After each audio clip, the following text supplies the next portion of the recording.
नमस्कार। आपका अखबार के इस अंक में आपका स्वागत है। मैं हूं प्रदीप सिंह। एक कहावत है, घर में नहीं दाने अम्मा चली भुनाने। तो आज जो खबर है वो कुछ इसी तरह की है। अब वो शेख चिल्ली भी इस तरह का सपना नहीं देख सकता जिस तरह का सपना कांग्रेस पार्टी देख रही है। अब आपने भी देखा होगा, कपड़े कभी न कभी थोड़ा बहुत फट जाते हैं कहीं से, तो आप दर्जी के पास जाते हैं कि रफ़ू कर दो। कुछ ऐसे तरह से कपड़े फटते हैं कि दर्जी उनको रफ़ू करने से मना कर देता है, कहता है कि ये रफ़ू नहीं हो सकता। उसी तरह से मुझे ये खबर लग रही है, और खबर सुनकर आपको जितना आश्चर्य होगा उससे ज़्यादा मुझे लगता है हंसी आएगी।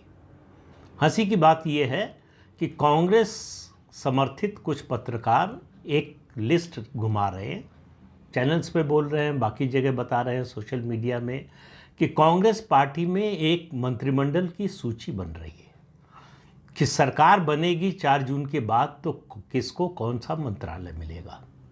तो मेरा पहला प्रश्न ये है कि अगर ऐसा मान लीजिए, तर्क के लिए कह रहे हैं, ये असंभव है, होगा नहीं, लेकिन मान लीजिए कि ऐसा हो, तो मंत्रिमंडल की कोई सूची बनेगी अगर कांग्रेस पार्टी में, तो वो 10 जनपद की डाइनिंग टेबल पर बनेगी। और जो पत्रकार ऐसा कह रहे हैं उनकी पहुंच 10 जनपद की डाइनिंग टेबल तक नहीं है। तो इसलिए बिल्कुल कपोल कल्पित कहानी है, जो कांग्रेस का मतलब आखिरी दौर में कुछ वोट बढ़ाने की कोशिश में और कांग्रेसियों का मनोबल बढ़ाने के लिए, खासतौर से जो इंडी गठबंधन है उसके नेताओं का मनोबल बढ़ाने के लिए ये कहानियां गढ़ी जा रही हैं कि हम भी दावे में पीछे नहीं हैं। तो अपने को 5वां सवार बताना है तो उसके लिए कुछ तो करना पड़ेगा।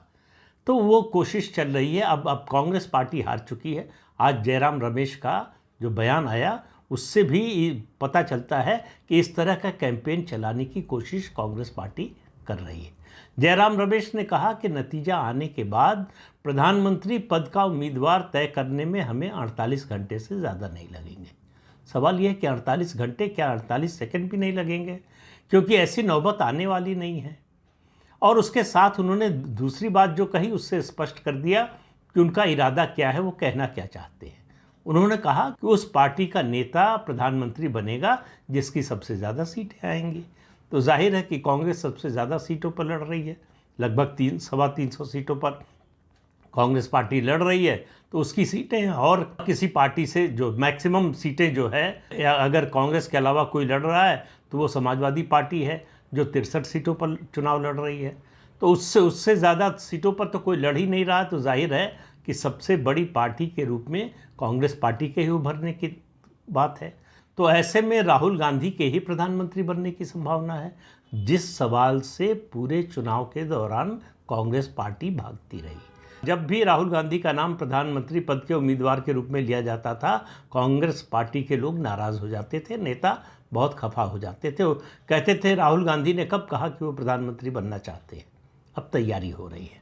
तो इस तरह की अफवाहें, इस तरह की खबरें, वैसे आपको बता दें कि 2019 में भी इस तरह की कोशिश हुई थी।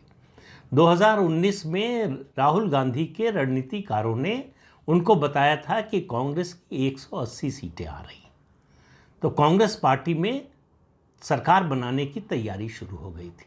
ये मान लिया गया था कि गठबंधन की सरकार बनने जा रही है और वो गठबंधन की सरकार कांग्रेस के नेतृत्व में बनेगी।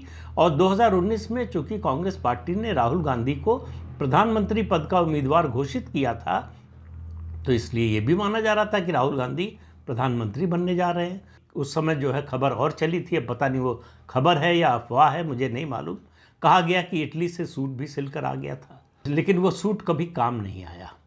2019 में नहीं आया, 2024 में भी नहीं आएगा, और पता नहीं इस बार सूट सिलकर आया है कि नहीं।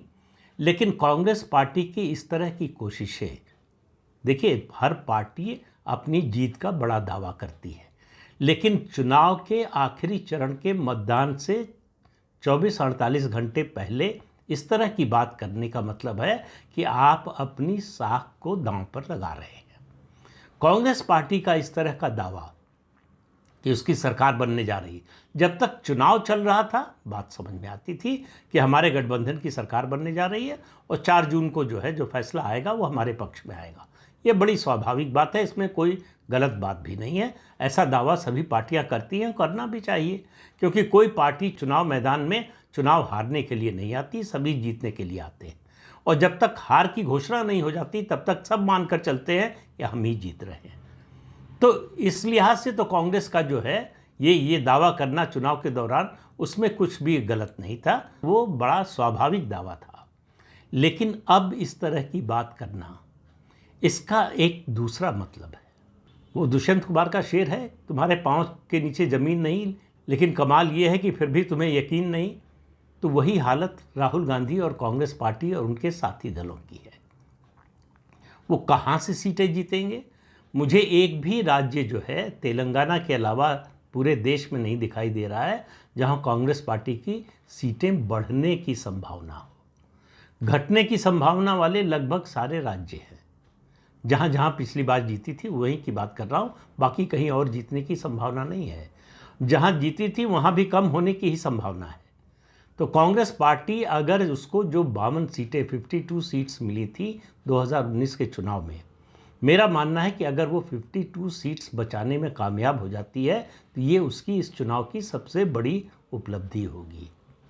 और कल के वीडियो में मैंने आपको बताया था कि किस तरह से अलग अलग राज्यों में जो प्रभावी डोमिनेंट रीजनल पार्टीज थी, लोकसभा चुनाव की दृष्टि से कैसे वो कमज़ोर हो रही हैं, कैसे उनकी लोकसभा सीटों की संख्या घटने जा रही है। इस बार सिर्फ एक अपवाद मुझे नज़र आया, वो है तेलुगु देशम पार्टी।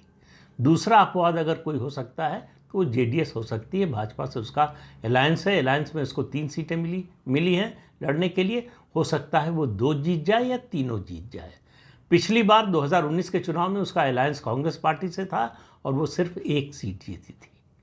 तो इस लिहाज से आप कह सकते हैं कि जो है जेडीएस की सीट बढ़ सकती है। उसके अलावा कहीं जो है जो भी रीजनल पार्टीज़ हैं, चाहे उत्तर प्रदेश की बात कर लीजिए, चाहे महाराष्ट्र की बात कर लीजिए, चाहे पश्चिम बंगाल की बात कर लीजिए, चाहे दक्षिण में भी बात कर लीजिए, तो रीजनल पार्टीज़ की सीटों की संख्या बढ़ने वाली नहीं है। तमिलनाडु का जिक्र भी कर देना ज़रूरी है, बता देना कि तमिलनाडु में मैक्सिमम सीटें डीएमके के अलायंस को मिल चुकी थी 2019 में। उसके आगे 39 की 39 मिल चुकी थी, तो उसके आगे बढ़ने की कोई संभावना है नहीं। 39 + 1 पुदुचेरी की सीट, 40 सीटों में 39 मिली थी, 1 सीट एआईडीएमके को मिली थी। तो उसमें कोई बढ़त की, कोई आगे बढ़ने की गुंजाइश नहीं है। सवाल ये है कि कम तो होगी, लेकिन कितनी कम होगी। और तमिलनाडु में मुझे लगता है डीएमके से ज़्यादा कांग्रेस की सीटों पर असर पड़ेगा। लेकिन कांग्रेस के हौसले देखिए, आप देखिए कि किस तरह के लोगों ने राहुल गांधी को घेर रखा है, किस तरह के लोग कांग्रेस पार्टी को चला रहे हैं। उनको ज़मीन की जो हकीकत है, जो सच्चाई है, जो ज़मीनी फीडबैक होना चाहिए किसी भी पार्टी के पास, उसका कोई अंदाज़ा नहीं है, दूर दूर तक अंदाज़ा नहीं। वो सपनों की दुनिया में जी रहे हैं। उनके लिए जैसे मरीचिका, आपने अगर देखी नहीं होगी तो पढ़ा जरूर होगा उसके बारे में। मरीचिका में ये होता है कि बहुत दूर रेत जो होती है वो पानी की तरह दिखती है। उसी तरह से कांग्रेस पार्टी की मरीचिका है 2004 का चुनाव। 2004 के चुनाव के बाद अटल बिहारी वाजपेयी ने एक बहुत मज़ेदार बात कही थी। उन्होंने कहा कि जो जीत गए उनको पता नहीं कि वो कैसे जीते, और जो हारे उनको अभी तक पता नहीं कि वो क्यों हारे। तो 2004 का मैंडेट ऐसा ही था। कांग्रेस और बीजेपी में केवल 6-7 सीटों का अंतर था, और कांग्रेस को अलायंस पार्टनर ज़्यादा मिल गए, इसलिए सरकार बन गई। और इसके बारे में कई वीडियो बना चुका हूँ, बहुत सी बातें बता चुका हूँ कि क्या फैक्टर्स थे जिनकी वजह से बीजेपी हारी और कांग्रेस की सरकार बनी। तो कांग्रेस को कोई जनादेश मिला था 2004 में, ऐसा नहीं है। तो कांग्रेस को 2004 में कांग्रेस की जुगाड़ से सरकार बनी थी। हालांकि उसका सारा श्रेय सोनिया गांधी को दिया जाता है कि उन्होंने कायाकल्प कर दिया, कांग्रेस की जो है सरकार बनवा दी, सत्ता में वापस करवा दिया। अब कांग्रेस पार्टी के लोग उसी उम्मीद में जी रहे हैं कि 2004 फिर लौट कर आएगा, हमको कुछ करने की ज़रूरत नहीं है। 2004 में कांग्रेसी कुछ नहीं कर रहे थे, घर बैठे हुए थे, मानकर चल रहे थे कि चुनाव हार रहे हैं, जीतने की कोई उम्मीद नहीं थी। जो जितने सर्वे आ रहे थे वो भी हार बता रहे थे, तो वो मानकर बैठे थे कि हार रहे हैं। और अचानक पता चला कि सरकार बनने की स्थिति आ गई। उनको लगता है कि वो 2004 फिर लौट कर आएगा, और बार बार इसी उम्मीद में जीते हैं कि कुछ करने की ज़रूरत नहीं है, समय हमको सत्ता में ले आएगा। उनको समझ में नहीं आ रहा है कि समय बदल चुका है। 2004 में जो भारतीय जनता पार्टी थी उसका पुनर्जन्म हो चुका है 2014 में, और पुनर्जन्म पूरे कायाकल्प के साथ हुआ। जाहिर है कि पुनर्जन्म हुआ है तो 2014 और 2004 की बीजेपी में कोई तुलना नहीं है दूर दूर तक। 2004 और 2014 के भाजपा के नेतृत्व की कोई तुलना नहीं है, संगठन की तुलना नहीं है, उसके सामाजिक आधार की तुलना नहीं है, उसके भौगोलिक विस्तार की कोई तुलना नहीं है। जिसकी तुलना नहीं हो सकती उससे तुलना की जा रही है।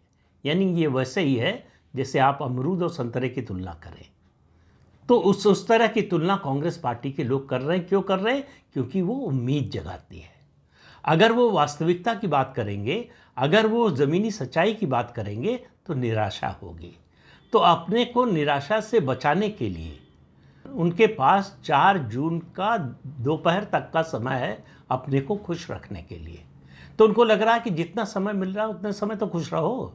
उसके बाद 4 जून को 12 बजे के बाद यानी दोपहर के बाद तो सच्चाई सारी दुनिया के सामने आ जाएगी। तो उसके बाद तो खुश होने का मौका मिलेगा नहीं। तो जब तक मौका है तब तक खुश हो लो, तब तक ख्याली पुलाव पका लो। तो वही ख्याली पुलाव पकाए जा रहे हैं। राहुल गांधी को फिर समझाया जा रहा होगा, ये मैं अनुमान लगा रहा हूँ। 2019 का तो पता है कि समझाया जा रहा था कि आप प्रधानमंत्री बनने जा रहे हैं, कांग्रेस के नेतृत्व में केंद्र में सरकार बनने जा रही है। अब जो लोग कहते हैं कि ये राष्ट्रवाद का उफान था, राष्ट्रवाद का जोर था, उसकी वजह से बालाकोट स्ट्राइक की वजह से बीजेपी जीत गई, उस समय इसको मानने को तैयार नहीं थे। उस समय राष्ट्रवाद के मुद्दे को स्वीकार करने को तैयार नहीं थे।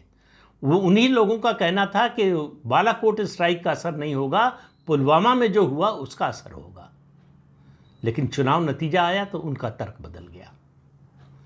तो चुनाव नतीजा आने के बाद फिर 4 जून को तर्क बदल जाएगा, एक नया बहाना गढ़ा जाएगा। वो ईवीएम का बहाना हो सकता है, वो कोई और बहाना हो सकता है, लेकिन बताने की कोशिश यही होगी कि बीजेपी जीती नहीं है, जिताई गई है। यानी वो फेयर तरीके से नहीं जीती है। उसका कुल लक्ष्य ये होता है 2014, 2019 और अब 2014 में कि नरेंद्र मोदी को मैंडेट नहीं मिला है। ये साबित करने की कोशिश, नरेंद्र मोदी और बीजेपी को जो मैंडेट मिला है उसको कैसे अस्वीकार किया जाए, उसको कैसे रिजेक्ट किया जाए, इसके लिए क्या तर्क हो सकते हैं, उन तर्कों पर काम शुरू हो चुका है।